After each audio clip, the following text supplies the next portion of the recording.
जम्मू कश्मीर में 16 अक्टूबर को उमर अब्दुल्ला लेंगे सीएम पद की शपथ। समारोह से पहले तमाम मुद्दों पर गवर्नर से उमर अब्दुल्ला को लेनी होगी सलाह। दूसरी बार सीएम बनने की तैयारियां तेज। लेकिन देखिए बीजेपी ने कैसे उमर अब्दुल्ला को बनाया कठपुतली। सारे बड़े कार्यों पर लेनी होगी गवर्नर की सलाह। बड़ी खबर जम्मू कश्मीर से है, जहां जल्द ही उमर अब्दुल्ला सीएम पद की शपथ लेंगे। लेकिन उससे पहले आज हम बताते हैं कि उमर अब्दुल्ला के हाथ में क्या क्या रहेगा और वो नियम कौन से हैं जो हर हाल में मान्य होंगे। यानी 370 को दोबारा से बहाल करने का सपना उमर अब्दुल्ला का धरा रह जाएगा। दरअसल जम्मू कश्मीर में नई सरकार के गठन के लिए 16 अक्टूबर को सुबह 11 बजे शपथ ग्रहण समारोह का आयोजन किया जा रहा है। उपराज्यपाल एलजी मनोज सिन्हा ने नेशनल कॉन्फ्रेंस के उपाध्यक्ष उमर अब्दुल्ला को पत्र भेजकर जम्मू कश्मीर में अगली सरकार बनाने के लिए आमंत्रित किया है। अब्दुल्ला ने एक्स अकाउंट पर पोस्ट करते हुए लिखा है कि उपराज्यपाल के प्रधान सचिव का स्वागत करके प्रसन्नता हुई है। मुझे जम्मू कश्मीर में अगली सरकार बनाने के लिए आमंत्रित किया जा रहा है। उमर अब्दुल्ला ने अपने राजनीतिक करियर की शुरुआत 1998 में लोकसभा के सदस्य के रूप में की थी। इसके बाद उन्होंने कई महत्वपूर्ण पदों पर कार्य किया, जिनमें केंद्रीय मंत्री और विपक्ष के नेता के पद पर शामिल रहे। जम्मू कश्मीर के मुख्यमंत्री के रूप में उमर अब्दुल्ला की ये दूसरी पारी होगी।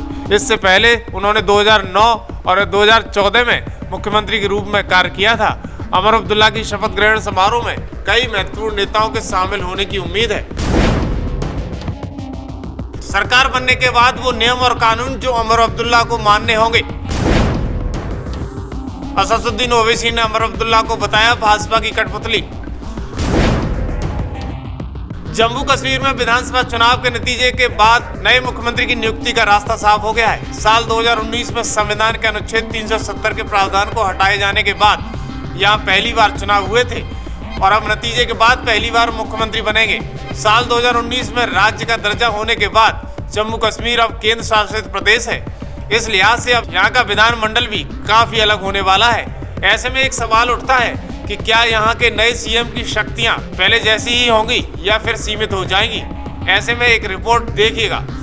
दरअसल उमर अब्दुल्ला के पास कितनी शक्तियां होंगी, इसका आकलन केंद्र शासित प्रदेश के राजनीतिक ढांचे और संविधान द्वारा दिए गए अधिकारों के आधार पर किया जा सकता है। साल 2019 में अनुच्छेद 370 को हटाए जाने के बाद जम्मू कश्मीर को केंद्र शासित प्रदेश बना दिया गया था। ऐसे में पुराने मुख्यमंत्री की तुलना में साल 2024 विधानसभा चुनाव के बाद बने मुख्यमंत्री की शक्तियों में कुछ हद तक कमी आएगी, लेकिन अब भी वे महत्वपूर्ण होंगे। मुख्यमंत्री जम्मू कश्मीर का प्रमुख कार्यकारी अधिकारी होगा, जो राज्य सरकार के अलग अलग मामलों का नेतृत्व करेगा। उनकी भूमिका राज्य के विकास और स्थानीय समस्याओं के समाधान के बेहद महत्वपूर्ण होगी। सभी सरकारी फैसलों में उनकी सहभागिता अनिवार्य होगी और वो मंत्री परिषद का प्रमुख भी होंगे। इसके अलावा जम्मू कश्मीर के मुख्यमंत्री विधानसभा में बहुमत दल के नेता होंगे और कानून बनाने में महत्वपूर्ण भूमिका निभाएंगे। हम आपको बताते चलें कि मुख्यमंत्री की सिफारिश पर नियम और कानून पारित भी किए जाएंगे। वो विधानसभा में सरकार की नीतियों का मार्गदर्शन करेंगे। हालांकि जम्मू कश्मीर एक केंद्र शासित प्रदेश होने के कारण यहाँ गवर्नर की भूमिका भी महत्वपूर्ण रहेगी। यहाँ के मुख्यमंत्री को कई मामलों में गवर्नर की सलाह लेने की आवश्यकता होगी, खासकर जब राष्ट्रीय सुरक्षा या संवैधानिक मुद्दों की बात आएगी। तो जो गवर्नर केंद्र सरकार का प्रतिनिधित्व करता है, कुछ मामलों में अधिक अधिकार रखता है। आइए बताते हैं कि जम्मू कश्मीर में गवर्नर की क्या भूमिका रहने वाली है। दरअसल जम्मू कश्मीर के बाद दिल्ली एकमात्र ऐसा केंद्र शासित प्रदेश है जिसके पास विधानमंडल है। दिल्ली की विधानसभा में 3 मुख्य विषय भूमि, सार्वजनिक व्यवस्था और पुलिस सीधे लेफ्टिनेंट गवर्नर या एलजी के अधिकार में आते हैं। इसका मतलब है कि इन मुद्दों पर फैसले लेने की शक्ति एलजी के पास है। इसके अलावा सेनाओं यानी ब्यूरोक्रेसी को लेकर केंद्र और राज्य सरकार के बीच अक्सर मतभेद होते हैं कि कौन इसे नियंत्रित करेगा। इतना ही नहीं, कुछ शक्तियां गवर्नर या केंद्र सरकार के पास रहेगी। दरअसल जम्मू कश्मीर पुनर्गठन अधिनियम 2019 की धारा 32 के अनुसार जम्मू कश्मीर की सरकार राज्य सूची में शामिल विषयों पर कानून तो बना सकती है, लेकिन सार्वजनिक व्यवस्था और पुलिस जैसे महत्वपूर्ण मामलों पर विधानमंडल को अधिकार नहीं होगा। इसका मतलब साफ है कि ये मामले लेफ्टिनेंट गवर्नर या केंद्र सरकार के नियंत्रण में रहेंगे। इसके अलावा एलजी की मंजूरी के बिना कोई भी वित्तीय प्रस्ताव विधानसभा में नहीं लाया जा सकता है। धारा 53 कहती है कि गवर्नर कुछ विषयों पर अपने विवेक से फैसले ले सकते हैं, जैसे कि वे विषय जो विधानसभा के अधिकार क्षेत्र में नहीं आते हैं। इन विषयों में ऑल इंडिया सर्विस और एंटी करप्शन ब्यूरो शामिल है। यानी ये बात तो तय है कि जम्मू कश्मीर में कोई भी फैसला उमर अब्दुल्ला के द्वारा लिए जाएंगे वो सब नियम और कानून में रहकर पारित होंगे। हर हाल में गवर्नर की सलाह लेना अनिवार्य होगा। इसी बीच जम्मू कश्मीर में उमर अब्दुल्ला को सीएम बनने पर कई बार असदुद्दीन ओवैसी तंज देते हुए नजर आते हैं। उन्होंने कहा कि अगर किसी को मंत्री बनाया गया तो इसकी परमिशन एलजी से लेनी पड़ेगी।